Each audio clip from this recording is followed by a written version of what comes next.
does pick up here at St. Joe's, but still, weather is perfect here. You talk about another nice day for boys lacrosse.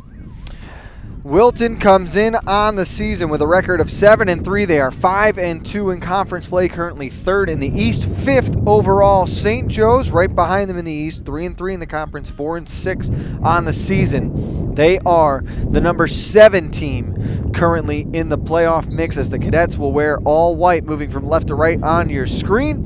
And in all blue, winning the opening draw, going right to left, are the Wilton Warriors. As this one is controlled and held now by Nicholas DeSanto, as he works off a pick, looking to his right, and there waiting for a pass is Kieran McGovern. McGovern had a great game in week number 1 when we saw the Warriors in the AJN's first spring game. New Canaan and Wilton. New Canaan edging that one 8-7. Kevin, if you had some keys to success, let's start with the Warriors. They've won the last 6, and they've won a couple of those by large margins. But if St. Joe's wants to prove they belong and potentially avoid a first-round matchup with Darien for the second year in a row, they've got to win some games like this on their calendar. They do, this, and especially at home, too. You want to get a good result at home as we inch closer and closer to the playoffs. They want to get into that tournament. Right now, they're on the outside looking in. But a win like this could certainly help not only boost their confidence, but boost their chances of really punching a ticket to the FCIAC tournament. Wilton's 7 wins on the season have come against Trumbull, Fordham Prep of New York, Greenwich, Danbury, Ridgefield, West Hill, and Trinity. Those wins against Greenwich and Ridgefield are big right now. They're sitting ahead of them in conference play, but the Warriors do hold the tiebreaker. Their losses are to New Canaan, Darien, and John Jay. As making his first save of the afternoon is Kyle Burbank.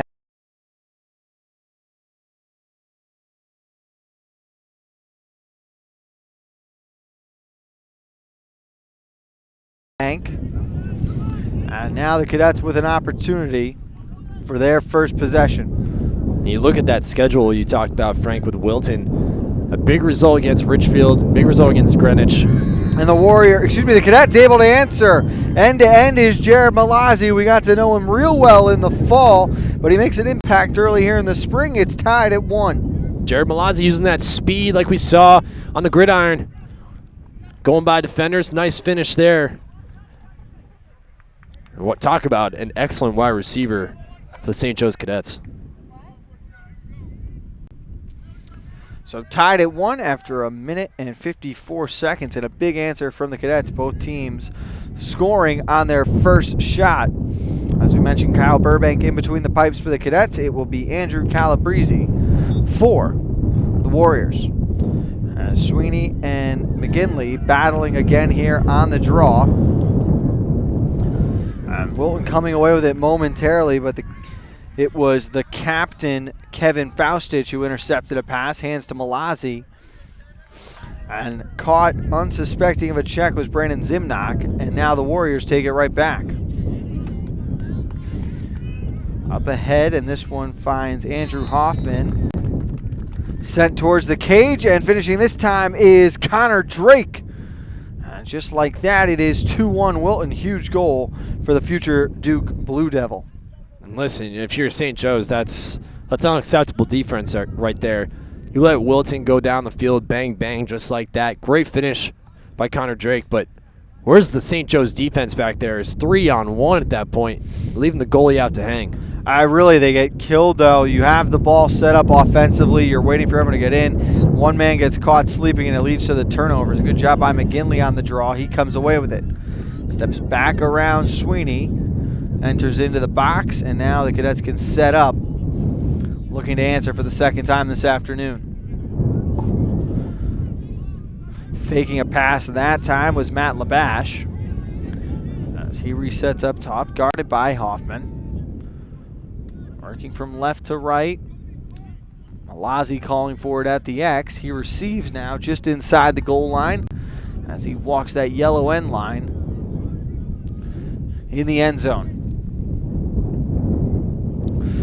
Looking for time and space. Circles back behind the cage and then stops again to reverse ways. Up along the wing and trying to dodge now.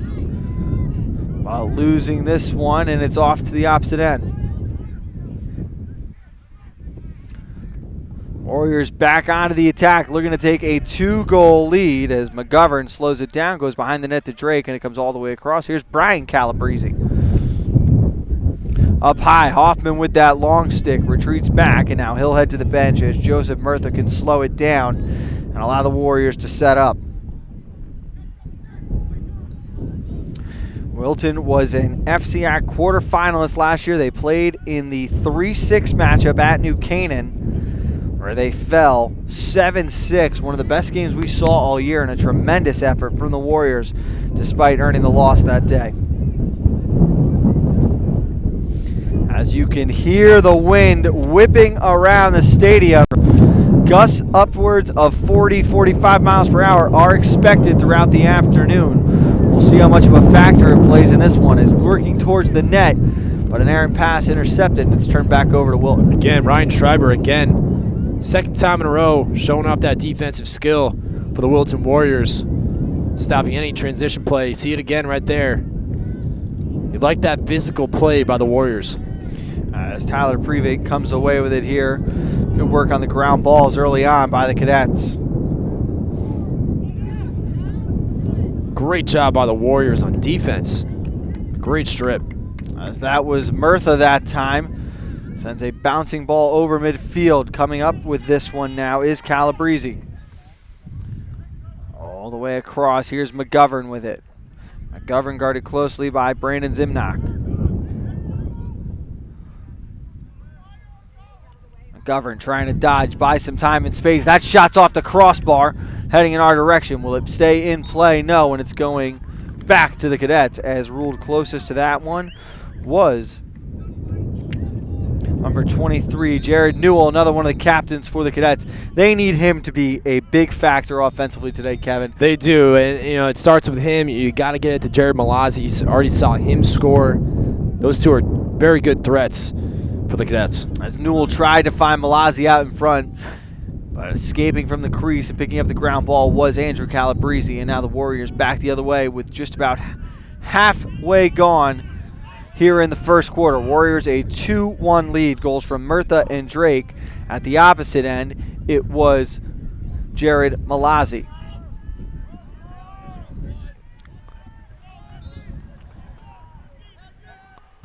Despite the heavy winds today, near perfect conditions out here as McGovern catches an unsuspecting pass and fires one over the cage. Yeah, just a little too high there. I don't think he was expecting to get that pass. He rushed his shot, went way well over. Wilton knocking on the door, though. As this one sent out in front, hoping to find Nolan Quinn. Ground ball opportunity, McGovern's got it, sends to the middle. That pass goes slipping by a player, and then waiting on the back line was Calabrese, and it's right back up, controlled by Jason Spalding. So far, Wilton's doing a great job of possessing here. They got a great look, hit off the post.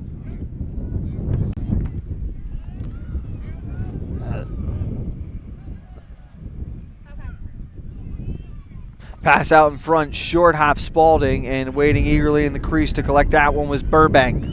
5 minutes remaining in the first, 2-1 Warriors. A sunny afternoon here at the top field of St. Joe's, as working his way through a wrap check was Kevin Faustich. Burbank's looked pretty solid so far for the Cadets in net. Ever since giving up that first goal, he's looked pretty solid. Faustich sends one out for Malazzi. Escapes a check that time from Prevet.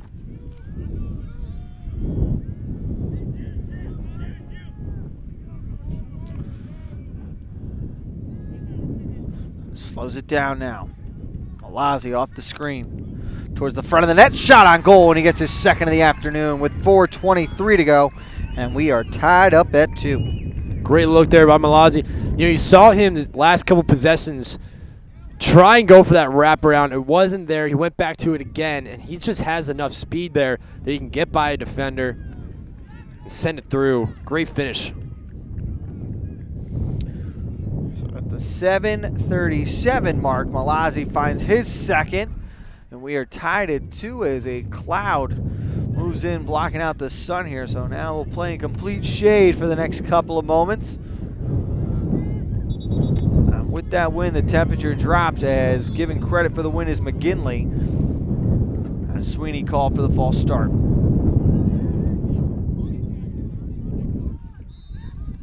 Here is McGinley behind the cage. 4 minutes to play in the first quarter. Cadets come in losers of 5 straight, as they've struggled here down the stretch. Wilton on a 1-game winning streak, and having that one taken away was Matt Labash. Great defense by Andrew Hoffman there. Really been impressed so far with the Wilton D. Oh, how about the quick pass from Drake out in front? Calabrese picking the top right corner. 3-2 Warriors. What a look. Great finish there by Calabrese. Goes top corner, far side. Tucks it.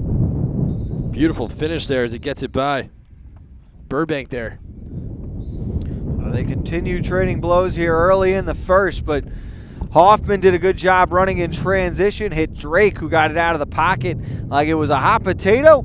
Calabrese the finish, and it's 3-2. We'll step aside and be right back with more high school lacrosse after this.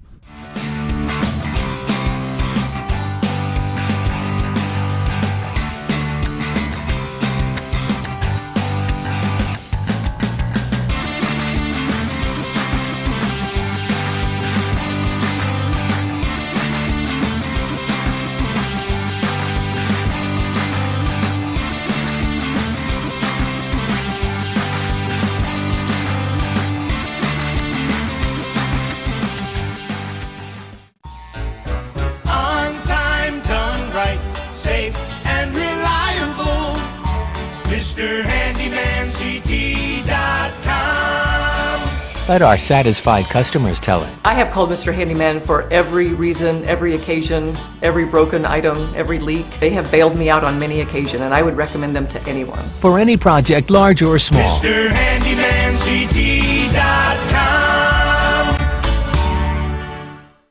Part of banking well is doing good. That's why, with the support of local community partners, Bankwell has launched the Bankwell Pet Adoption Project to boost awareness about the hundreds of animals in local shelters that need a home. And when you donate to the cause using the Bankwell self-service coin machines, we'll match your donation. For details, visit mybankwell.com/pleaseadoptme. Bank smart, bank local, bank well.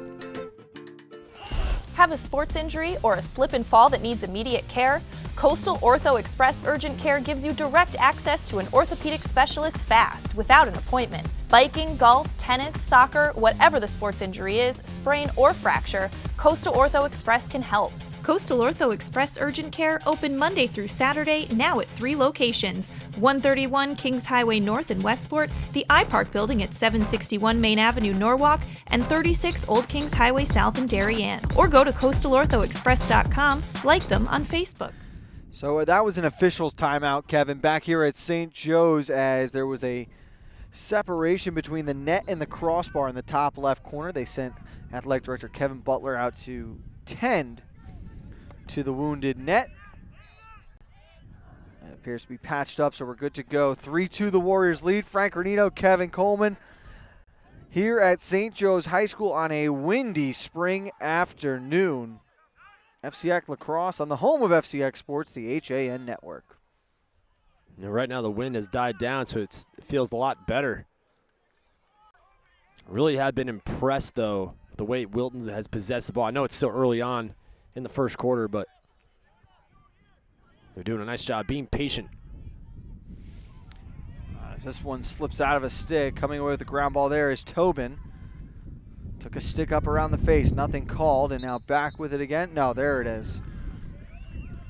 As Liam Rance going to be called for the stick around the face, so Tobin will take over here on the restart. Crossfield pass, nice job to adjust and take that one by Labash. Working from left to right on the screen, Kev, you've got to be careful. Some of those clearing attempts, the sun will play a factor if the ball gets up too high into the sky. Yeah, I almost was thinking that was a bit of a dangerous pass there by Dan Tobin, but again, like you said, Frank, great job readjusting by Matt Labash. Sometimes those crossfield passes can be a little dangerous. We talked about the importance of the captain, Newell, but right now it has been Jared Malazzi who's leading the way offensively. He has both Cadets goals, looking for the hat trick and hopefully an equalizer, but he goes down, swarmed in a sea of blue jerseys as the Warriors ascended on the senior standout. Quickly up ahead, here's Murtha with it, pass to the left side. Calabrese lets one go, and it's wide on the right. Good look by Calabrese there. Back to that wraparound again by Jared Malazzi. You know, that seems to be his bread and butter, but if he keeps doing that all game long, Wilton's going to sniff it out. So he's got to be a little bit more creative. He certainly has the speed, but if I'm Malazzi, maybe try something else and go back to the wraparound. Calabrese sends it up top. Peter Koch lets one go. The captain didn't miss by much that time.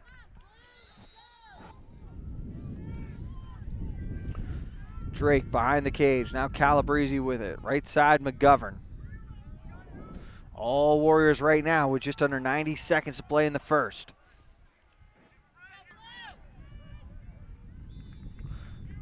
Koch retreats out, rolls one over to his playing partner, and collecting there and starting up offensively was Nolan Quinn. He hands off, and now Jason Spalding to McGovern, and Calabrese has it behind the cage. Working around, tries a wraparound shot. It goes over the top. Good influence of the stick by Brian Viglione. Another good look for Calabrese. Wilton's getting some good chances here. It's freed up for a shot there, and the Warriors not shy right now about letting it fly anywhere in the box, and great hustle by Burbank to earn possession. The Cadets finally an opportunity to clear. Here's the midfielder Tobin. All the way into the box, lost it momentarily, and now right back on to the Warriors. Looking across the way and collecting that pass was Zach Zayer. Sneaks one up ahead. McGovern alone on the doorstep. Froze Burbank, and he finishes up high. 4-2 the score with 23 to play in the first. Too easy. How about the pass from Zayer, though? Beautiful pass. Finds Kieran McGovern. And if you leave Kieran McGovern open like that in front of the net, he's going to do that to you every time. It comes at the 11:37 mark. And it is the first 2-goal lead of the afternoon for either squad.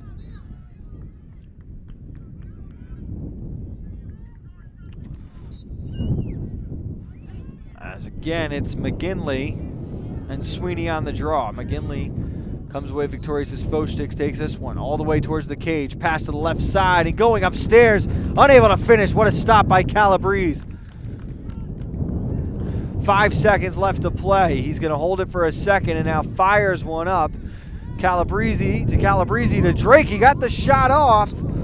Good job by Burbank to be in position. How about the awareness to realize how long 6 seconds truly is? Yeah, great job there by the Wilton Warriors. It all started with a great save by Calabrese. Sends it downfield. A good look by Connor Drake. Almost gets the buzzer beater to go in. A great look, though, for the Wilton Warriors. Warriors struck first. The Cadets were able to respond twice, but the last two going Wilton's way. It is a 4-2 advantage. More FCIAC Lacrosse coming up after this on the HAN Network.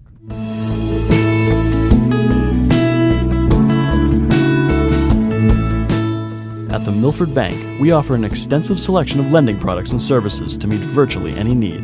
Submit your application online in our Mortgage Web Center. Start to finish, you can apply for a loan in as little as 10 minutes. Our knowledgeable and helpful staff are available to meet with you at your convenience. To learn more about what we can do for you, stop by one of our Milford Bank offices or visit us at milfordbank.com. The Milford Bank, always there. Member FDIC, Equal Housing Lender. I can't believe it. Well, Dad, you did it. You sold 160 cars. Ready to go back upstairs now? I think it's time. I wonder how the boys are making out in their new office. Not what I had in mind, Kyle. What, Dad? Maybe we should retire. Right now, lease a 2017 Rogue S for only $139 a month. Isn't it time you got Millerized? Back on the HAN Network, a flag has come out for an illegal stick during the in-between quarter check. It appears it's going to be on the Cadets, Kevin. That's a tough break there. I mean, for a player, you have to know that in between quarters, the referees are going to check your sticks. You know, I would love to know the better detail of what was wrong with the stick. May have been a little too long. It looked like an attackman stick. Could have been a deep pocket there. Either way, first-time offender, it will be a minute penalty. And if you're St. Joe's, that's not the way you want to start the second quarter, especially being down 4-2. And Wilton really had a lot of momentum there in that first quarter. It looked like from here now it might be McGinley. He doesn't appear to be holding a stick on the sideline at the moment. Either way, a big man advantage opportunity now to start the quarter. They'll keep possession and can extend the lead to 3. It is a non-releasable man advantage as well. Wilton can be as patient as they want here and really work the ball around. See if they can create a mismatch. Patient at the start is coming off a screen is Drake. Right back to Murtha. Thought about shooting, but instead chooses McGovern.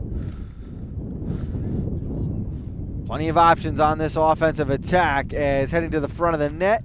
Was he in the crease? No, it counts. Calabrese picks up his second, and the lead is up to 3. There you go. They were patient right there. They worked the ball all the way around. Made sure they found that high percentage shot. Calabrese saw you had a wide opening to the net, took it in. Great finish. And great awareness, too, to realize to not be in the crease because you know that he's going to get called for that every time. Again, the wind continuing to whip here at St. Joe's. Gusts of 40 to 45 miles per hour this afternoon. We've got more suspect weather heading our way this week, Kevin. Could see a little bit of rain tomorrow night. Overcast potentially Thursday. And monsoon conditions. Well, I believe for Friday. I believe we heard that a lot of the games Friday are being moved to Thursday, correct? Right now, a lot of games Friday are being adjusted. Some have headed towards Thursday, others being postponed off till Saturday, pending what kind of options you have field-wise, whether it be turf or grass. Saturday is supposed to be not as bad as Friday, I don't think, but again, and a great save by St. Joe's, but Saturday is supposed to be rainy as well. Cadets can't control the rebound, so the man advantage onslaught continues. That one sent down low, and Drake, they're going to say that was an attempt at a pass, not a shot, so it goes back to the Cadets. Great save by Kyle Burbank, though, in that last play, keeping this a 5-2 game. A risky pass there, almost intercepted. Now Burbank out of his crease in trouble. Finally able to step over and help was Phil Pasmeg. There's another name we knew from the football season, but he lost a tire. Goes down and coming away with it is Koch. Working up the left side of the box. Back down low and climbing the ladder for that one was Calabrese. McGovern wants to skip pass, gets it, and he missed just low on the short side. How about the pass, though, from Calabrese? My goodness. Great vision. McGovern trying to fire that one in there. Just went wide. And Kevin, I had some bad information for you at the start of the quarter. As here's Drake letting it go upstairs and blows it past Burbank. The penalty is non-releasable, but it is not a minute. It could be 2, might be 3. We'll have to double check on that one. But Drake picks up his second. It comes at the 151 mark, and the Warriors starting to open it up. You're going to leave the future Blue Devil open like that. He's going to finish every time. Great finish, though. And Wilton starting this quarter with a man advantage for an illegal stick on Liam McGinley. Call was made in between quarters during the random check. And unfortunate there, that call for the false start now. Again, Connor Sweeney winning another faceoff. He's having a field day right now for Wilton. Well, that's the tough part, too, is you have got Tim Ganser at the moment filling in for McGinley, who's the normal face-off man. That shot missed wide. No Warriors standing nearby to back it up. So again, an opportunity for the Cadets to clear. Pesmeg with it. throws up a prayer, and he finds Faustic. Huge play there from the senior captain. Crosses midfield. Retreats back. Labash with it now. That's still a man down, and wisely taking a timeout is Coach Joe Izzo as the Cadets can set things up. 9:33 to play in the first half. Warriors lead by 4. We'll step aside and be right back after this. Family and Children's Aid has been serving the community since 1809 and is now the largest outpatient children's mental health care provider in Western Connecticut. Our innovative services include providing shelter to homeless moms and children, substance abuse intervention, mental health counseling, and foster and adoptive services, among others. Our goal is to provide individuals and families a safe haven and hope for a brighter future. Find out more about us at fcaweb.org and call our Danbury campus at 203-748-5689. At InSports Trumbull, the game is always on inside. Sign-ups are now open for one of our most popular programs, the New England 80 Elite Lacrosse Division I and Division III showcases. With D1 and D3 coaches in attendance, players will receive a 60-minute webinar with Director of Recruiting Hans Hansen, a custom NE80 penny, custom shorts, and a video of all games. Last year's event sold out quickly, so sign up now for the next showcase coming in January 2018. Like and follow us on Facebook. Back on the HAN Network, Cadets on possession coming out of the timeout. The last 4 goals have gone the Warriors' way. St. Joe's hoping to end the run as Malazzi swiveling his way through a sea of defenders. Lost possession there momentarily as Hoffman comes up with it. He had it poked aside and then collected it walking the line. Up ahead, and he connects with Andrew Pykaz. Now working up his Privé. Thought about shooting momentarily.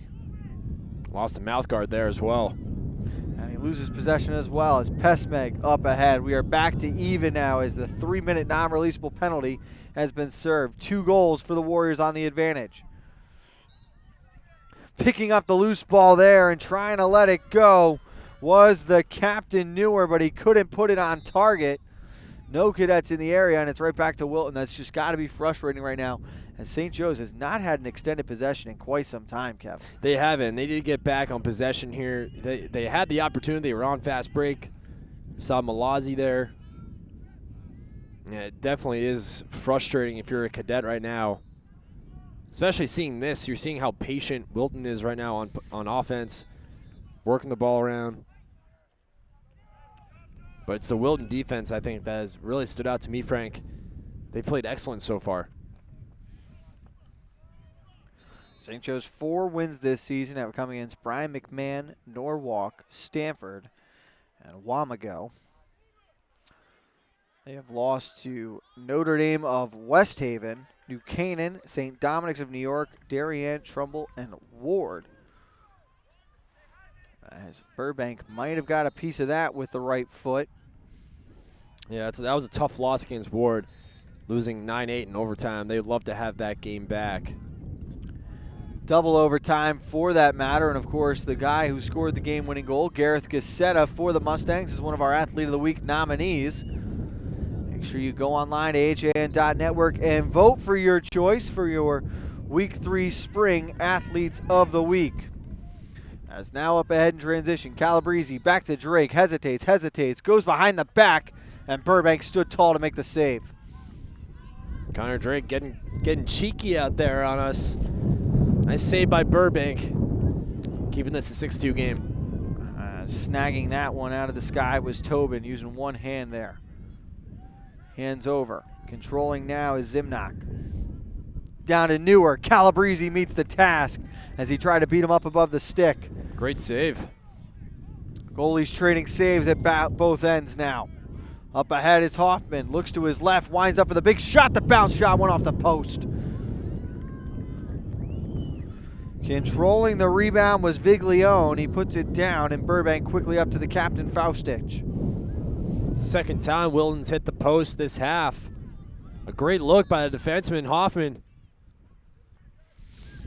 Faustich under pressure, being ridden by Hoffman. A player chasing him. Coach Izzo's got to use another timeout. 6:34 to go. We'll take one as well on the home of FCIAC Sports, the HAN Network. Don't have to go far for authentic Neapolitan cuisine and renowned wood-fire pizza. Pizzeria Loretano of Bethel is a contemporary Italian bistro, specializing in authentic wood-fired brick oven pizza Napolitana. Pizzeria Loretano was named one of America's top 1,000 Italian restaurants in 2008 by Zagat, and recommended by Jane and Michael Stern on National Public Radio's Splendid Table. Located close to the Bethel Cinema, we focus on quality, and our food is always made to order. Join us for live jazz Sundays from 6 to 8. Find our schedule, menu, and more at pizzerialoretano.com, and like us on Facebook. Did you know heart attacks and strokes are the leading cause of death in America? Protect the health of you and your loved ones. Talk to a doctor about heart disease. Hi, I'm Dr. David Pazer with ProHealth Physicians, encouraging you to stay informed about health matters that affect you. ProHealth Physicians is on the pulse of social media to share information about health and nutrition with the community. Get up-to-the-minute alerts, including ProHealth Physicians news and upcoming events. Connecticut's leading group of primary care doctors is just a click away. Back on the HAN network, Frank Granito, Kevin Coleman at St. Joe's High School. Wind still whipping around the stadium, as are the Wilton Shots. They lead by 4. Yet to take their foot off the gas. A couple of big saves from Burbank and a couple of pipes rang. Or this one might be even uglier. Most important right now, Kevin, St. Joe's just needs to sustain a possession. Yeah, and right here, this is where they need to do it. Slow the pace down a little bit. Work the ball around, stay patient, don't turn the ball over. Plain and simple. As here's Malazzi with it. Use the swim move to step around one man. Newer off one hop, and he absorbs a blow that time by Andrew Pykaz. Newer with a turnaround shot, and Calabrese eagerly waiting for that one. He's now up to 4 saves on the afternoon. Another great save there by Calabrese. He's having himself a great first half, making some great saves. Fancy play there from Joseph Scarfy. As one thing that has really stood out early on is the awareness and the passing accuracy of the Warriors. It is, and that's why I think right now they have a 6-2 lead, and it could be even larger if it wasn't for Kyle Burbank making some great saves and also hit the post a couple times. So right now, the Warriors are staying extremely patient, working for that high percentage shot, not forcing anything. And here is an open shot there, but just got stuck in the stick and yanked wide by Liam Rance. 5:15 to play. Last 4 goals of the game have gone Wilton's way. They have a 4-goal lead. Goals have come from Murtha, Drake, Calabrese, and Drake, as well as Kieran McGovern. Malazzi has scored both goals for the Cadets.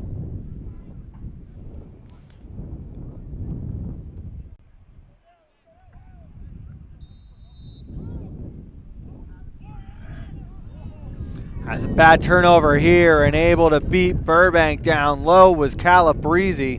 Might be the easiest goal he scores all year, Kevin. It is, and again, there's that turnover bug.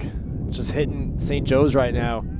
That's an extremely bad turnover. You can see Kyle Burbank, after that goal went in, showing his frustration, calling out his defense, and rightfully so. That's unacceptable. You can't turn the ball over there at a point like that, leaving Wilton, on a breakaway. An easy finish.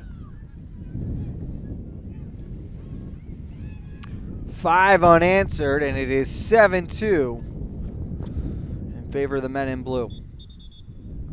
Another false start here as McGinley unable to get that one to go. Sweeney again. He's having a lot of success without having to do much work. He has been successful all season long. He's been great on the draws for the Warriors. He actually was good against Greenwich, who has Blake Savio, and he is Bailey Savio, and Bailey, another great drawman for Greenwich Cardinals. There's a lot of good athletes here in the FCIAC on the boys level. But Sweeney having a great day so far, and he's been continuing to do it all season long. As coming out of the ground ball scrum, looks as though they're going to give the Cadets possession there. So it was shoveled out of play by a Warrior. Delivering a big check that time was Viglione, which resulted in a turnover. Burbank with it, stepped around one man, comes back to his left, and waiting there was Pesmek. Couldn't get it the first time, does the second one around, but he sends an errant pass up ahead and it's turned over. Now looking to run, Drake was waiting in front of the net. They couldn't get it to him though. Seeing his playing partner too late was Zaire. It's right back to Zach Zaire. Hoffman, the long stick, got around his man, sent a shot towards the net, and it's wide to the right. How active has Andrew Hoffman been offensively? The long stick is trying to get one today. Hey, it was a great look. He was cutting inside. He was open. Might as well. You see him right here again at the top of your screen. Oh, this time he's at point blank range and couldn't hit the net. He's hungry for that goal, Frank. He wants one. Well, he faked the defender out as though he was going to change. And as soon as his man went to the bench, he immediately took back off. As heading around, is that one in or on the side of the net? No, it missed wide. Donano couldn't get that one, just inside the left post. Up ahead, looking to run. Forced off to his left as Ganser will settle it down. Malazzi on it now. He's got Ryan Schreiber on him, who's played really well today so far. As the wind is picking up, Malazzi to the front of the cage, and it went over the top. Newer was standing on the end line, so they'll hold possession, but you can get a look at the goalposts right now that are just rattling up in that wind. Did you predict this on coffee break this morning during your forecast report? One of the few days Frankie Forecast has gotten right this year.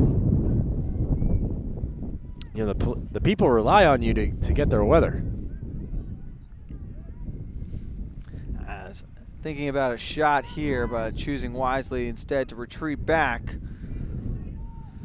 And reset was Labash. No comments on the weather. 2:25 left in the first half. 7-2 advantage for the Warriors. And the Cadets looking to end a 5-0 run right now from Wilton.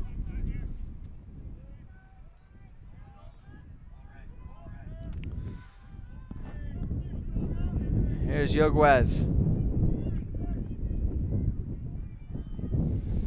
Again, Malazzi.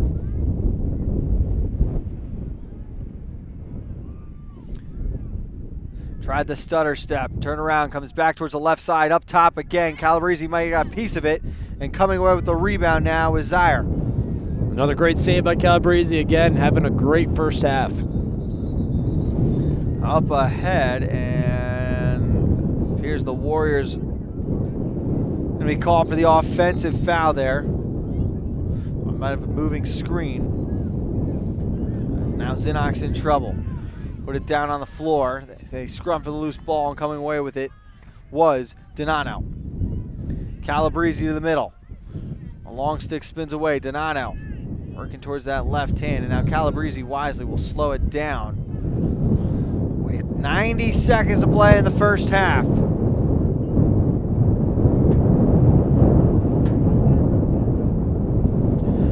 Warriors get the lineup they want out there. Zaire walled off around the cage, goes to Drake quickly, and then Calabrese hesitated and couldn't get it up to Quinn, so it goes back to the X. Quinn wants it up top. And again, another offensive foul here, and now a flag comes flying out.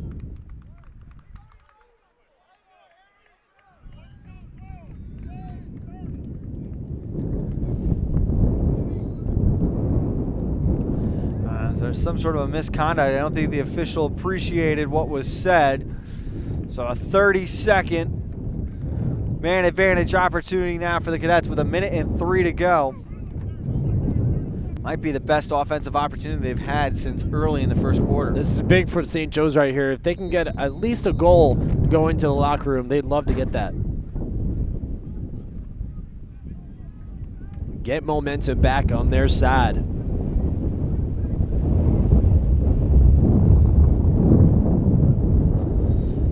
top is Zinnock. For the left side, Newer. Down low. Yogway's had to spin back. Errant pass here, and Yogway's able to run it down in time. 5 seconds remaining on the man advantage. Cadets yet to get a shot off, and they won't with the man advantage at least.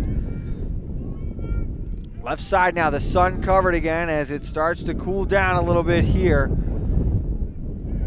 Only thing colder right now is the Cadets offense. Trying to break through though, and they're down to 15 seconds.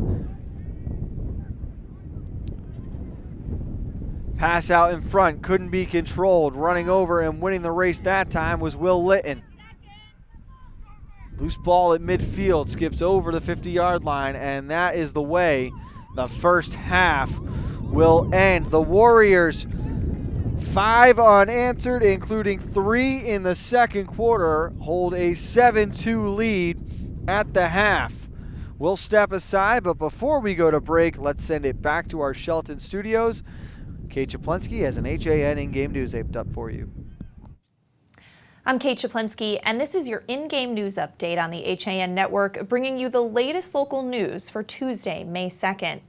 Former Trumbull Board of Education Chairman Stephen Wright has been rearrested on DUI and failure to appear in court charges. Wright, who was arrested 4 times for DUI between February 22nd and April 10th, had been ordered rearrested after not showing up for one of his court dates on April 20th. According to the Judicial Department website, Wright posted a $25,000 cash bond after New Haven police arrested him on the failure to appear charge. He's due back in court May 9th, appearing on the Norwalk and Bridgeport courthouse dockets. Wright was arrested February 22nd by Norwalk police, February 7th by Shelton police, March 17th by state police, and again April 10th by Stratford police. He was released twice on promises to appear and also posted bonds of $500 and $1,000 on 2 of the arrests. In his April 10th arrest, Wright was also charged with driving while his license was suspended due to his prior arrests. Wright's cases are pending in Norwalk, Bridgeport, and Derby. Wright, an attorney, was chairman of the Trumbull Board of Education from 2004 to 2012. He's currently serving his 2nd term on the State Board of Education. And attorneys for the family suing the town of Wilton and the Board of Education, claiming former paraprofessional Eric Von Cohorn sexually molested their daughter, are now seeking to question him. The family alleges that Von Cohorn, who is now incarcerated at the Robinson Correctional Institution in Enfield, took their daughter to the bathroom and molested her at the Miller Driscoll School, where she was a preschool student at the time. The alleged incident took place back in December 2012. Cohorn is serving a 6-year sentence suspended after 2 years on charges of possessing child pornography. He was arrested back in 2014. Now, the legal firm representing the family wants to depose Von Cohorn as part of their opposition to a motion to summary judgment filed by the attorney for the town and the board. The attorney for the defendants claims a statement made by Von Cohorn indicating he had informed another school staff member he was taking the girl into the bathroom alone was inadmissible as hearsay. Now, the judge in the case, Charles Lee, has not yet granted or denied the motion, which was filed on May 1st. And in a little more than 24 hours, 3 New Canaan private schools and New Canaan public schools sent emails to parents to caution them about students viewing the Netflix series 13 Reasons Why. The 13-episode series is a disturbing account of a girl's suicide based on a book written by Jay Asher. Now, St. Luke's, St. Aloysius, New Canaan Country, and the New Canaan Public School District all sent emails to parents regarding the series to offer caution and suggestions. Each of the 13 episodes is an individualized message from the main character, Hannah, to the people she blames for her suicide. St. Luke's expressed concern over this series, saying to the New Canaan Advertiser, "Our health and life skills team decided to give all parents a heads up after hearing that many students were watching the series and discussing it." The letter said that families should be mindful that in addition to the topic of suicide, which is graphically depicted, the series also covers sexual assault and rape, bullying, and much more. There's a lot more on that story at ncadvertiser.com. And finally, plants from Wilton High School's Organic Garden will be sold at the high school during its 8th annual Organic Garden Plant Sale this Saturday, May 6th from 9 to 3. Now, 14 types of tomatoes, including heirlooms, will be on sale for $5, and peppers, eggplants, herbs, and butterfly and hummingbird-attracting flowers will be on sale for $3. The 12 to 15 members of the Organic Garden Club are responsible for maintaining the high school's garden in the spring and fall. They started back in February by planting over 2,000 seeds. Well, that does it for your in-game news update on the HAN Network. Get the latest local news, sports, and more on Coffee Break weekdays at 11. This update was brought to you by Wilton Pizza and Pasta.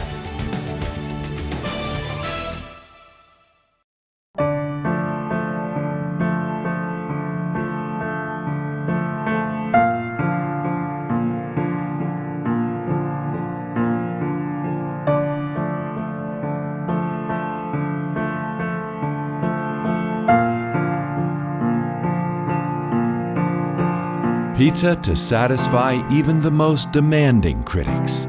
Wilton Pizza.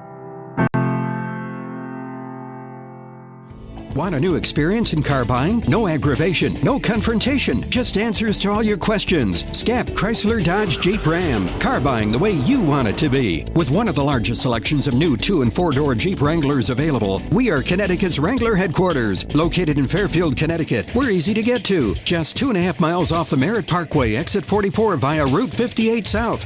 Save thousands right now during the spring clearance event, now through April 30th. UK Gourmet is the largest specialty grocer in the area, featuring food from England, Ireland, Scotland, and Wales. Over 80 teas to choose from and a brilliant assortment of biscuits to go with them. Over 70 cheeses from grass-fed cows, which makes a smashing difference in taste. The creamiest chocolate you'll ever taste using no artificial colors or preservatives. So say hooray for UK Gourmet, 78 Stony Hill Road in Bethel, or visit ukgourmet.us. At Budget Blinds, we're in business to frame the light, the day, and the night. So we give you an exclusive combination of high style, expert service, our no surprises pricing, and our no questions asked warranty. We believe that everyone, at every budget, deserves style and service. Isn't that a beautiful place to be?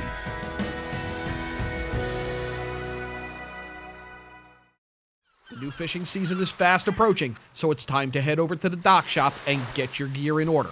We're now offering bait in both Darien and our Westport location. The dock shop can service and repair your rods and reels, spool up new line, and fill any empty space you might have in your tackle box. Whether you're a fisherman, boater, or beach bum, the dock shop is a unique place to shop. The Dock Shop, 51 Tokenique Road, Darien, 609 Riverside Avenue, Westport, dockshop.com. Portofino Restaurant and Wine Bar in Bethel, fresh and simple food is our concept. Owned and operated by brothers Rocco and Louie, Portofino has a distinct and diverse food and drink menu. Open Tuesday through Sunday. Come join us for live local music on Tuesdays and Sundays, Wednesday nights for mouthwatering prime rib, and every Thursday night is ladies' night. Planning a party? All our catering menus are personalized to suit your event and your budget. Join us at the Dolan Plaza, 213 Greenwood Ave, Bethel, and call us at 203-797-8131. Like us on Facebook. Spring has sprung at Walter Stewart's Market, and we're celebrating the new season with fresh takes on spring. From the finest produce around to guaranteed fresh seafood delivered daily by the best local supplier. Not only are we your time-saving one-stop shop for everything you need this season, our personable team is always ready with a helping hand. Shop Stewart's for the best of spring. Find us at 229 Elm Street, New Canaan, or shop online at stewartsmarket.com. When it comes to considering the outside of your home, just imagine the possibilities. Whether your dream is a stunning freeform pool or a tranquil, secluded garden, the team of professionals at Stonebridge Associates will make it a reality. We offer unparalleled landscape design and construction, masonry development, pools, spas, and water features, as well as landscape and garden maintenance. No other firm can offer the same level of creativity, quality, and personal attention. Discover the possibilities at stonebridgeassociates.net or call 203-544-8376 today. Wild Birds Unlimited. At Wild Birds Unlimited of Brookfield, get expert advice from our certified bird feeding specialists. We offer always fresh, clean seed that will be sure to attract birds to your home feeder. Experience our excellent customer service. Open 7 days a week. Visit us at 317 Federal Road, Brookfield. Wild Birds Unlimited, we bring people and nature together. At Worcester School, we believe summer is a time for kids to be kids. We provide the safe and nurturing environment for them to find activities that match their interests and allow them to create lasting friendships. Summer at Worcester offers 7 weekly sessions at our Danbury campus from Monday, June 26th through Friday, August 11th for pre-K to grade 8. Find out more about our extended hours, new optional lunch program, and a new low price at summer@worcester.org or 203-830-3921. Summer at Worcester, experience the difference. If you're watching this broadcast, you're not alone. The HAN network is available for 200,000 Connecticut cable customers on the Frontier network, and we've also reached more than 2 million viewers on our free live streaming sports, news, and entertainment broadcasts. To reach our rapidly growing audience, contact Advertising Director Jessica Murrin at 203-273-7312 or email jessica@han.network. Back at St. Joseph's High School, HAN Network's coverage of FCIAC Lacrosse 7-2. Heading into the second half, the Wilton Warriors scoring the last 5 goals to take that 5-goal lead. And really, Kevin, what it came down to was the face-offs, as you talked about.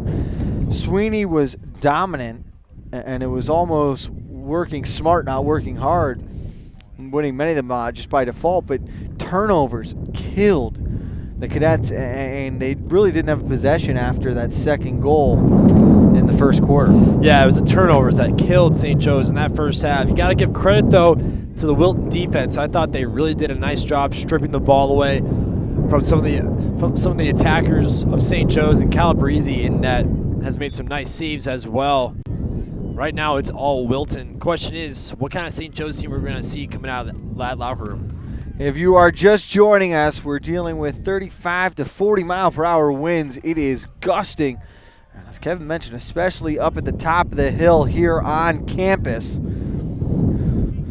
Hard from left to right, which is the way the Cadets will work. They scored their only 2 goals of the game at this end of the field, and it was this man himself, Jared Malazzi.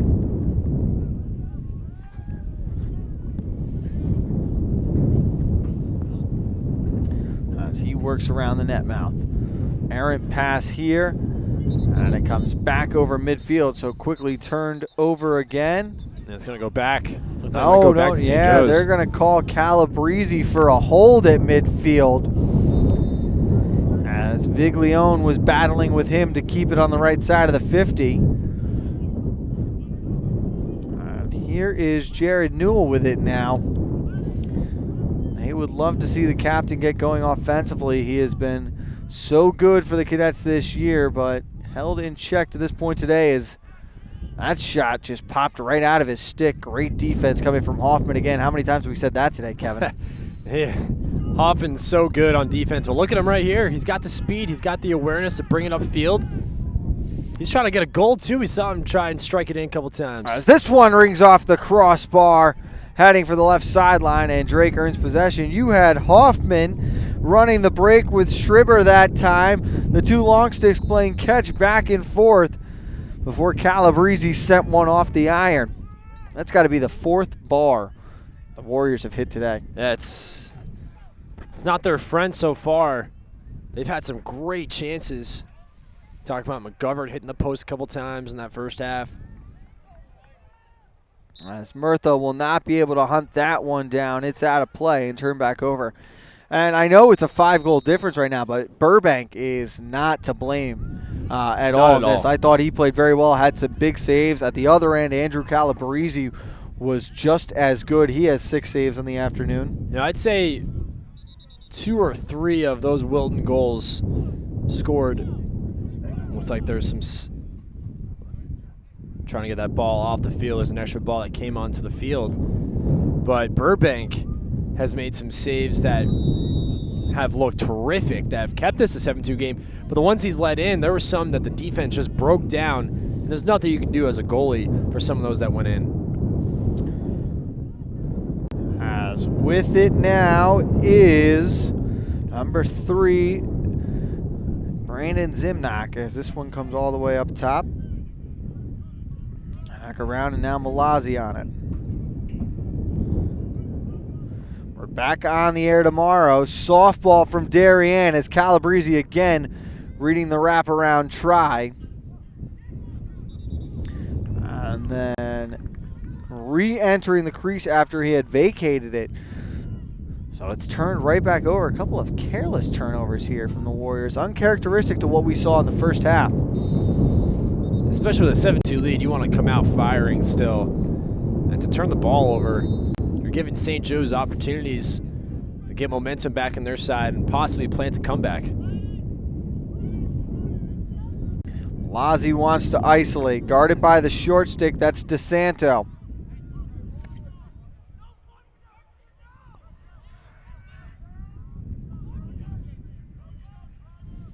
He comes all the way around, and again, for the 4th time this afternoon, Calabrese reads it perfectly and denies a wraparound opportunity by Malazzi. It might be time to try something new, Kev. It is. It's all he's been doing. You know, they have to try and find some more creative ways for him to score. He certainly can be a goal-scoring threat. But right now, all he's doing is trying to get that wraparound, and right now, that Wilton defense is shutting it down. Here's Connor Drake with it. Over to Brian Calabrese. He's earned himself a hat trick back in the first half. As there are 8 minutes remaining in the third quarter. McGovern with it. One of the goal scorers for the Warriors as well. Skip pass, and Koch lets one go, and he blows it by Burbank. Defense didn't get there in time, and now it is a 6-goal advantage for Wilton. Great shot there by Peter Koch. Top corner, great pass by McGovern. Nice goal for the Wilton Warriors. 3:53 into the third, and the lead is 8-2 Warriors.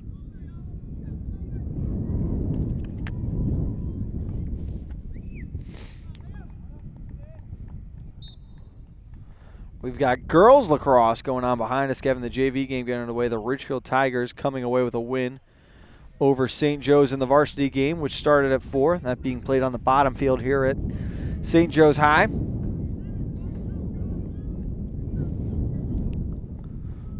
As the Cadets still searching for their first goal since 7 minutes and 37 seconds into the first quarter. You know what, Frank? You know what I realized? The last time you and I were at this field was football for St. Joe's Wilton. That's right. That was in the fall. We saw St. Joe's on back-to-back weeks. We had a nice FCIAC tailgate before the game as well. They were doing the great tailgate scene out here to the parking lot to the left of the stadium. Was the breast cancer awareness game. You know, I still wear that shirt all the time. I get compliments. I wear that thing around. That's a great shirt to wear.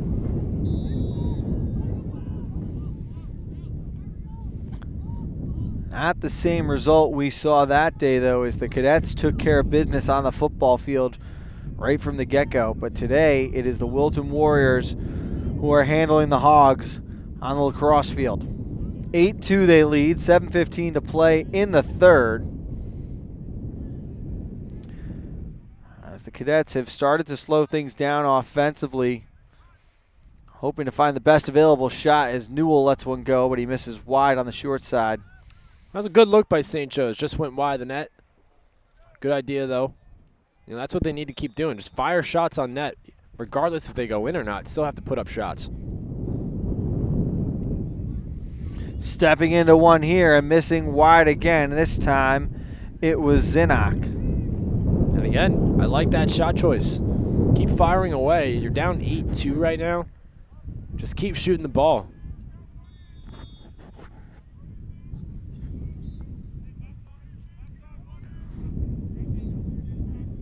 Warriors are down a man at the moment.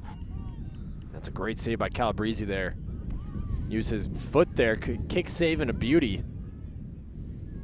But again, I like the idea from the St. Joe's Cadets here. Another great save. As Calabrese continues to rack them up, he's got 8 now in the game. Warriors are back to even as they've killed off their second man advantage of the afternoon. Wind still picking up as we get later and later into the day. Sun covered at the moment.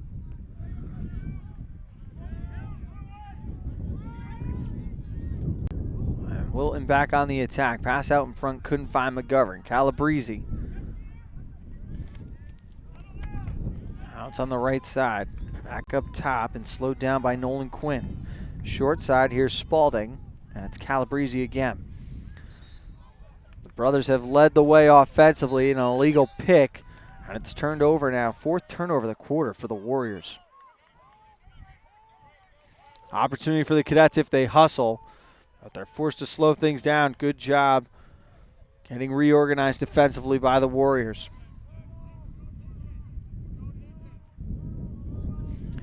Again, Wilton 5-2 in the conference. Those losses coming to New Canaan and Darien. They're 3rd in the East Division, 5th overall, but they hold a tiebreaker over this number 3 and 4 schools. Those are Greenwich and Ridgefield. Greenwich, a huge bonus this season, not drawing New Canaan or Darien on their schedule. The Tigers will meet the Rams on the last day of the regular season. So should both these teams run the table, Wilton would pole vault over Ridgefield and in to the number 4 spot. And at least be able to hold home field advantage for a quarterfinal game as a shot slipped through the legs of Calabrese but caught the side of the post, and quickly up the other way come the Warriors.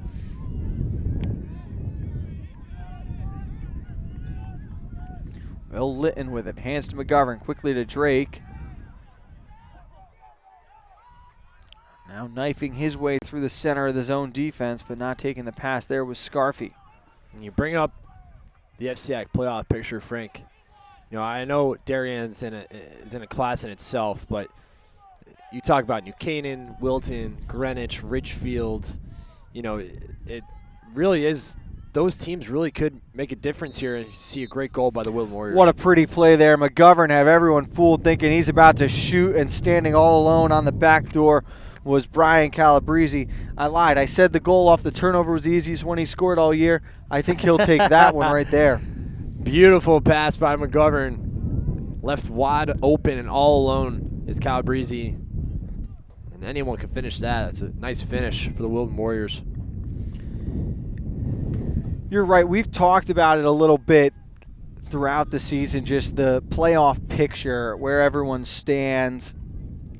Darien has separated themselves. They've proven to be the best team until someone can beat them. We truly believe, though, 2 through 6 are very much up for grabs. We just added a game to the calendar for next Saturday, May 13th, Kevin. We're going to be at Trumbull High when the Eagles host the Falcons of Ludlow. That's a game that could determine who's in 8th place, who's going to be in 7th. I'm very excited to see the Eagles in that one, as a timeout taken here by Wilton with 3:52 to play. All Warriors right now at St. Joe's. They lead 9-2 over the Cadets. We'll be right back after this.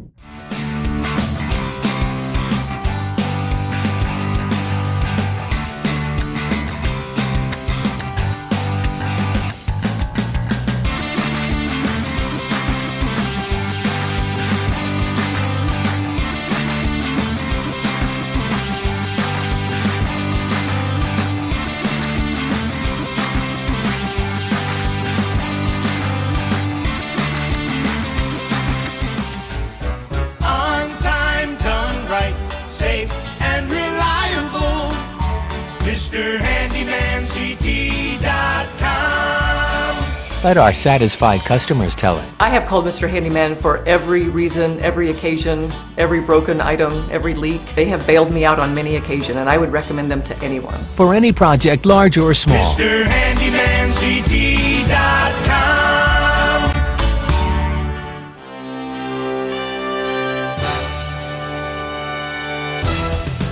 Give your day a jumpstart with the latest news, sports, weather, and more on Coffee Break, live on the HAN Network, weekdays at 11 a.m. Connecticut news doesn't get any more local than on Coffee Break. Out of the Wilton timeout, Warriors look to continue to build on this lead here.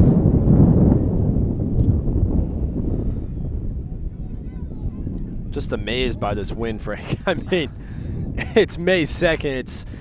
It's pretty wild how fast this wind's blowing through here on this campus. As the ball got stuck up in the sleeve of a player, everyone paused momentarily before it finally dropped out. Burbank now being chased by McGovern. Sends one up towards midfield. Faustic couldn't control, and it's quickly turned back over. Warriors looking to go the opposite way. Drake faked the pass towards the net, goes upstairs, and he finishes again. It's 10-2 Wilton. The future Duke Blue Devil nets his hat trick. Now it's an 8-point game. St. Joe's starting to realize things are getting a little out of hand here. They need to score a couple goals here.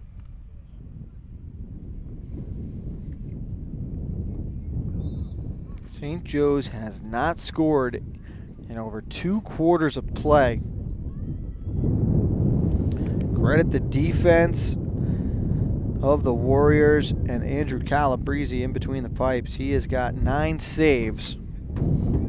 That's everything clicking right now for Wilton. He's been so impressive. I mean, you look back at some of the saves he made. This could be a closer game if he's not in net. Some excellent saves in the afternoon by Andrew. As McGinley targeted tightly there by Scarfy.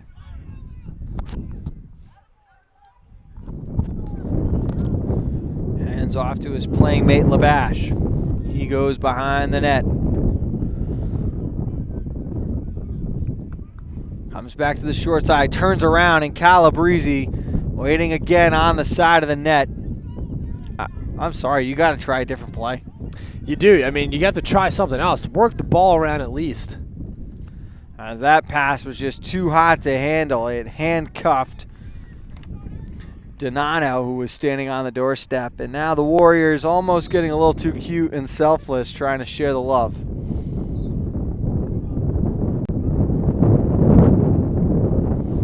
What a great check here. Coming away with this one and quickly up ahead.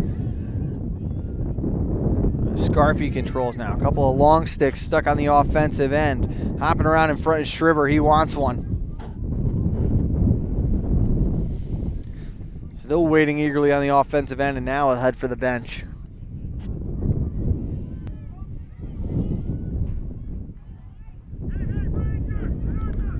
Frank Granito, Kevin Coleman on the HAN Network. Happy to have you along for FCIAC Lacrosse. A minute 30 remaining in the third quarter. Wilton a 10-2 lead over the St. Joe Cadets in a matchup featuring 2 teams currently in the top 8 of the FCIAC standings. Great check there by Harrison Yoquez. Up ahead with it. Tobin has to pause momentarily.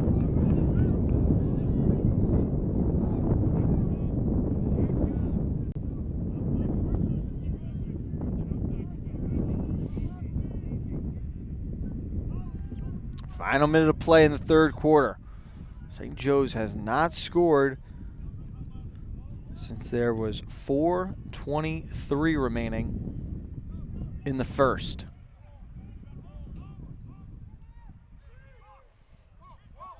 This one comes up ahead. Colin Carroll with it.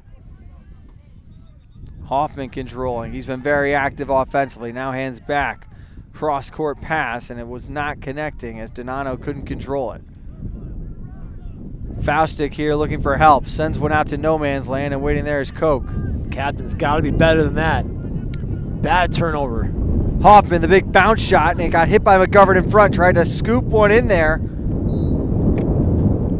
And hustling to maintain possession was Calabrese. 15 seconds to go. You can see Kieran McGovern kind of questioning his teammate right there. He got hit pretty hard from that shot. Murtha with it here. Back down low. Calabrese circles around the cage. Pass in front finds no one, and the third quarter will come to an end. 3 more goals for the Warriors, and the lead is 8. 10-2 through 3. Final 12 minutes of regulation coming up after this. Part of banking well is doing good. That's why, with the support of local community partners, Bankwell has launched the Bankwell Pet Adoption Project to boost awareness about the hundreds of animals in local shelters that need a home. And when you donate to the cause using the Bankwell self-service coin machines, we'll match your donation. For details, visit mybankwell.com/pleaseadoptme. Bank smart, bank local, bank well. Have a sports injury or a slip and fall that needs immediate care? Coastal Ortho Express Urgent Care gives you direct access to an orthopedic specialist fast, without an appointment. Biking, golf, tennis, soccer, whatever the sports injury is, sprain or fracture, Coastal Ortho Express can help. Coastal Ortho Express Urgent Care open Monday through Saturday, now at 3 locations: 131 Kings Highway North in Westport, the iPark building at 761 Main Avenue, Norwalk, and 36 Old Kings Highway South in Darien. Or go to coastalorthoexpress.com, like them on Facebook.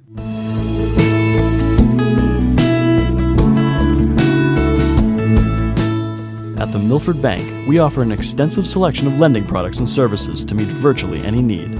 Submit your application online in our Mortgage Web Center. Start to finish, you can apply for a loan in as little as 10 minutes. Our knowledgeable and helpful staff are available to meet with you at your convenience. To learn more about what we can do for you, stop by one of our Milford Bank offices or visit us at milfordbank.com. The Milford Bank, always there. Member FDIC, Equal Housing Lender. Fourth quarter of action set to get underway here at St. Joseph High School. Cadets chasing 8 through 3 quarters of play, though. Wilton with the game's last 8 goals. We were tied at 2 with 3:23 remaining after Jared Malazzi netted his second, but since then, it has been all Wilton. Again, we are back tomorrow on the HAN Network. Softball from Darien. And of course, your normally scheduled shows. Coffee Break with Kate Chaplensky at 11 a.m. CT Pulse with Kate at 12:30. And Kevin and I will have Nutmeg Sports for you at 2 o'clock. Full highlights of this game, analysis from around the conference.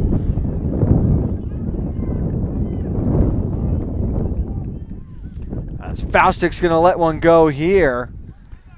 Always tricky trying to track this shot of the long stick if you're a goalie, but St. Joe's biggest issue right now is these shots aren't on goal. They gotta, I like the idea from the captain, just trying to get something going here. Trying to start a little something, if anything, in this fourth quarter. Just get shots on net, plain and simple, at this point. As Newell trying to do it himself there, snaking his way through defenders, but just couldn't get a clean one off through contact.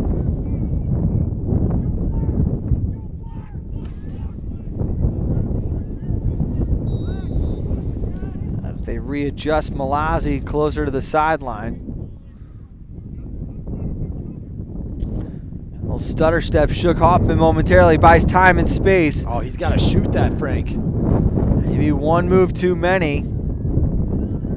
Ground ball controlled by St. Joe's. And then a timeout taken by the Cadets to make sure they can hold on to possession. 10:39 to play in the fourth.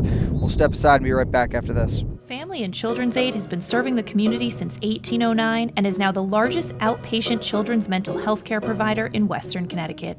Our innovative services include providing shelter to homeless moms and children, substance abuse intervention, mental health counseling, and foster and adoptive services, among others. Our goal is to provide individuals and families a safe haven and hope for a brighter future. Find out more about us at fcaweb.org and call our Danbury campus at 203-748. In Sports Trumbull, the game is always on inside. Sign-ups are now open for one of our most popular programs, the New England 80 Elite Lacrosse Division I and Division III showcases. With D1 and D3 coaches in attendance, players will receive a 60-minute webinar with Director of Recruiting Hans Hansen, a custom NE80 penny, custom shorts, and a video of all games. Last year's event sold out quickly, so sign up now for the next showcase coming in January 2018. Like and follow us on Facebook. And you broke it. back on the HAN network. Oh, I couldn't hear it. Back on the network. We are 10 minutes and 39 seconds away from the end of regulation. Wilton has a 10-2 lead and possession. St. Joe's using a timeout there to hold on, though. And again, it's just been a slow, sluggish second half of this game for the Cadets, Kevin. It has, even for Wilton, too, a little sluggish there. They know they had that lead. But boy, you know, St. Joe's just trying to have to get something. The turnovers have been killing them still.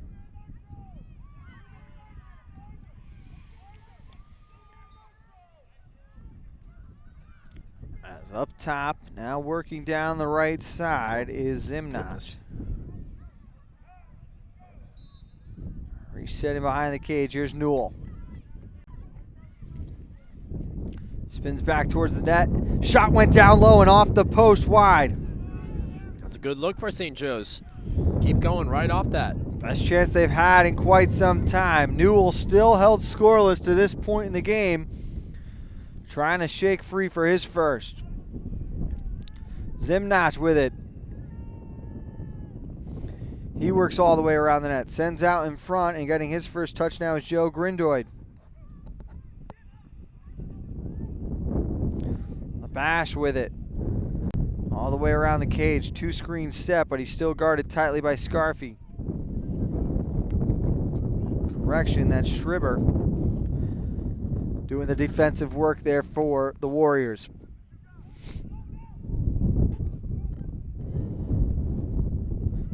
Bash trying to shake free. Doing anything he can to get to the net. Shot missed wide. Might have gone off the post, though. As it comes back to the short side, and waiting eagerly there was Malazzi to keep possession.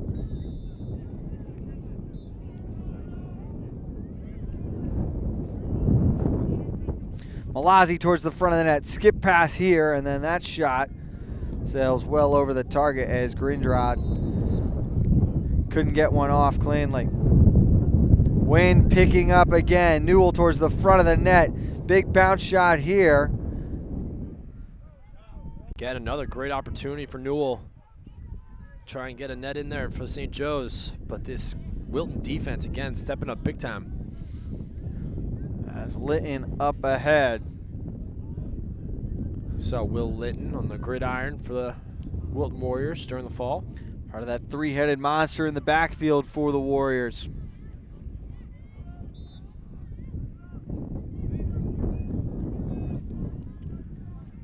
Behind the cage, here's Calabrese. Over to Drake, 8 minutes to play. Warriors leading 10-2. Murtha, Koch, now Calabrese. Up top to Drake. Now finally getting a touch of Donano as everyone involved on the offensive end. No rush here for the Warriors, and they're allowing Murtha to stand by himself behind the cage. Tries the wraparound there, got the backhand to go up over Burbank, and it's 11-2. That was pretty. Murtha, nice play there. Uses one hand, too. Pretty goal. His second of the game. He started the scoring off just 46 seconds in. He gets this one to count, 4:27 into the fourth.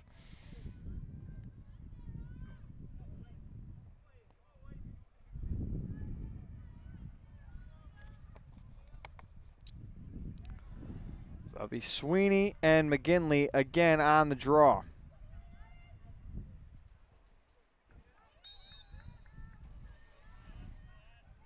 As McGinley has fared pretty well, Kev, actually, when he hasn't been called for the false start, but they came at a period of time where it really just added up on each other. He had to serve the illegal stick penalty, so stepping in was Tim Ganser then for several of the draws, and Sweeney was able to take advantage of that opportunity, and that was really where this game broke open. Yeah, but you know, Connor Sweeney is so good on the face-offs. But you're right. He has fared his own as a good opportunity there for Wilton. It's just those infractions really hurt St. Joe's throughout this game. You think about it, it was 4-2 at the end of the first quarter, and the late Wilton goal gave them some momentum, but you didn't feel that St. Joe's by any means was out of this game. There's the illegal stick penalty. Wilton scores 2 quick goals in the first 2 minutes with the man advantage, and since then it's been all Warriors. You're right. You talked about that illegal stick penalty really, and I mean really hurt St. Joe's. That gave Wilton some great looks on net, gave him some big-time goals, and gave him a nice, comfortable lead. And again, it's the defense and Andrew Calabrese in net that really secured this game right now for the Wilton Warriors. Spinning around here was Spalding. Almost halfway through the fourth quarter. 9-goal advantage for the Warriors. As the shadows start to cover up most of the south end zone. Spinning through a check there was Zaire. Coming away with it for the Cadets is Jack Pisani. Works up across, finds the captain Faustich. Everyone on side and we're good. Faustich gonna wind up here, lets the big shot go, and he's able to finish. The drought is over. There you go. The captain gets St. Joe's back on the board since the first quarter. Comes at the 6:15 mark of the fourth. They had not scored since 4:23 remained in the first. Nearly 3 full quarters of action without a goal.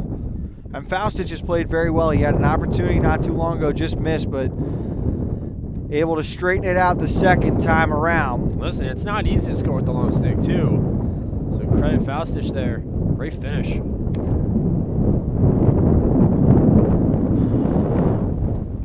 little windy up here. Yeah, that's safe to say. Sweeney wins this one cleanly to himself. It's hard. It really is hard to imagine on May 2nd. It's just windy. Feels like we're back in the fall already. Well, it's not far away. Football schedules have been set for the season. We've got the dates of the 2017 Grip It and Rip It tournament, which GHA will be covering again this season.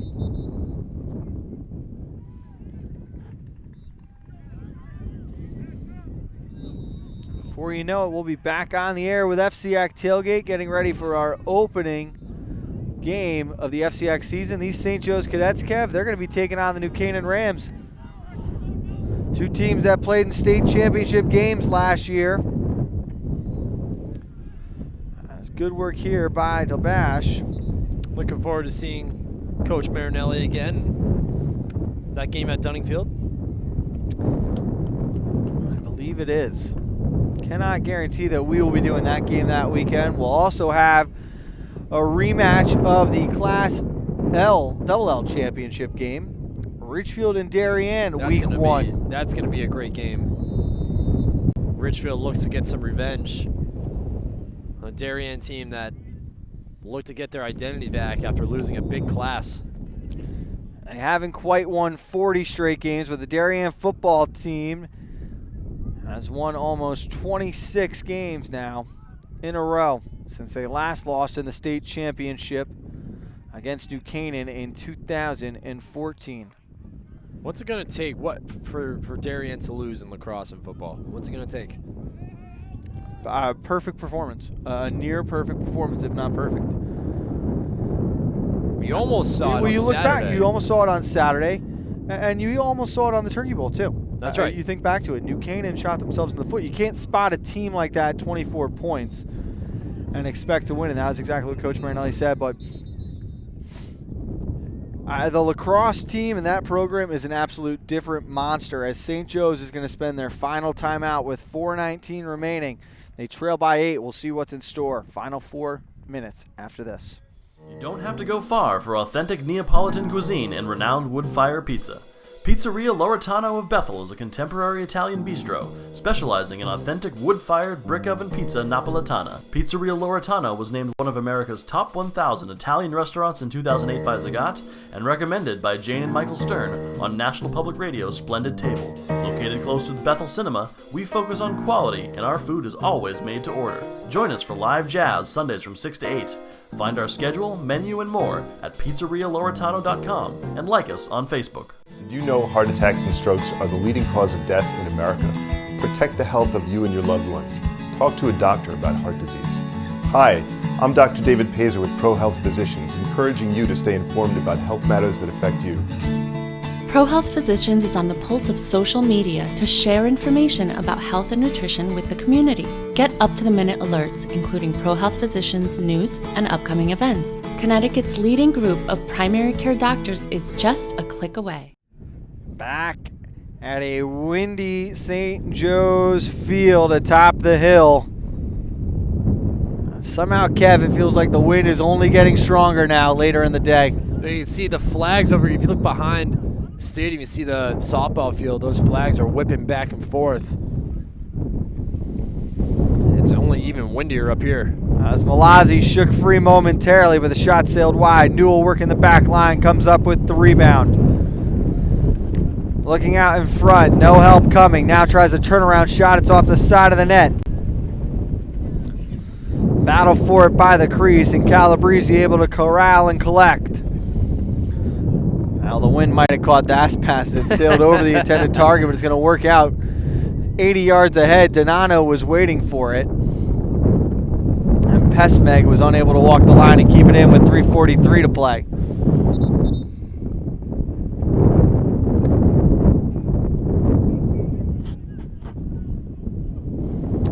Officials want to make sure they're on the same page here.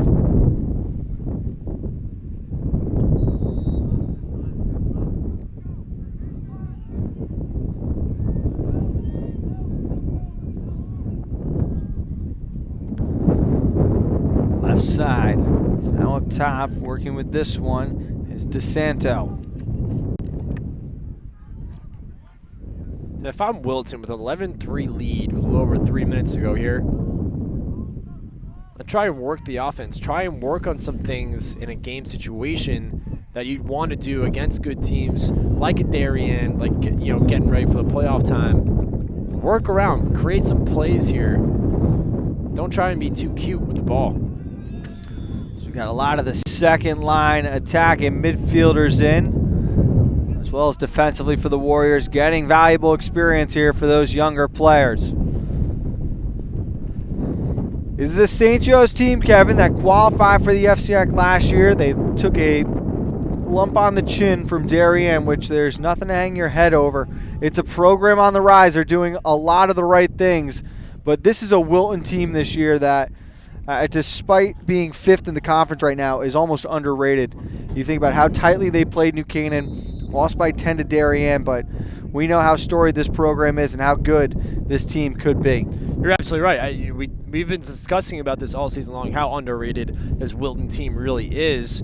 And I think they're a team that, if they get in and they can maybe host that first round game and, get into the semifinals, they really can make some noise against a team like New Canaan. Certainly they've done well. You see those big wins against Ridgefield, an overtime win against Greenwich, so they have experience against those teams. An intriguing matchup that I'd like to see? Them play Staples. I think they really match up well against Staples. Of course, Staples we saw play New Canaan to a nearly perfect game as well. It took them to double overtime. What a game that was. But, again, this is the same sort of team. Wilton has a chance to really, make some noise, possibly, get an upset win in the playoffs. As we're down to a minute and 30 seconds remaining, standing out in front on his knees was Donano. Tried the turnaround shot, just couldn't get it on target. That was a great save right there. You see Wilton here. Minute 40 left.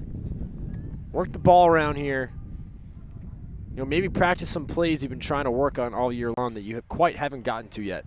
As Faustich comes away with the ground ball and places it down in the crease for his teammate to work with there.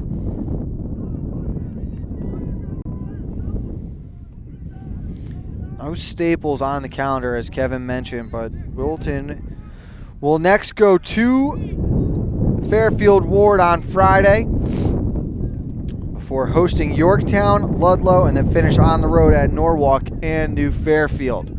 As we have 1 minute remaining in regulation, St. Joe's, they've got Staples up next, and that is a huge game for the Cadets. It's at Staples Thursday night at 7. Then Trinity Catholic on the road Saturday. Ludlow at home next Tuesday. Next Saturday, they are at Tiger Hollow. Could be fighting for their playoff lives, and they'll finish the season at home against New Milford. Again, we have got Ludlow and Darien tomorrow in softball from Darien High School. Tentatively, we've got baseball on the air Friday. Norwalk at Brian McMahon. That game is actually going to be played at Nathan Hale because the McMahon field has not been laid down yet. But Kev, as we believe, most likely going to be moved due to weather. You started to hear about some of these games that are being scheduled for Friday or being moved to Thursday due to the incoming weather that's supposed to hit us Friday and Saturday. As we have 10 seconds remaining in regulation. Labash with it, heading to the cage, lets a shot go, and Calabrese will get to make one more save. Correction, that was Salvatore Dominic who had subbed into cage. He makes a save, and that will do it. Final score, 11-3. All Warriors down the stretch. They improve to 6-2 in the conference, 8-3 on the year. Cadets falling to 4-7, 3-4. Kev, your final thoughts on today?